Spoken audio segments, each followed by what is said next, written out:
Bumili si Papa ng kape na sapak. Kape? Bumili siya ng kape na sapak. Bakit?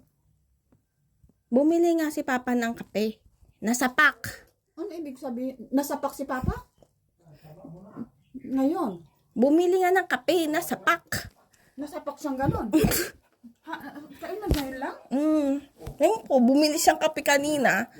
Bumili ng kape na sapak. Nasapak ka din? Katugat.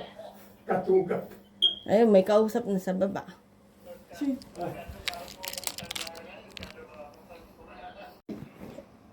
Bumili nga eh. Wala ngayon si Papa? Kanina, bumili ng kape. Hindi Umakit ka naman siya kasi. lumabas? Lumabas nga. Bumili nga ng kape na sapak. Ang dami. Ang dami-dami niyang kape. Ng hapon.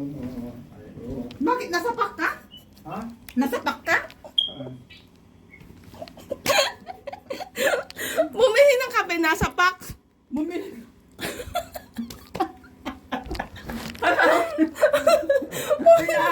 Ina-analyze ko nga eh. Bumili sa ka. Bumili ng kape na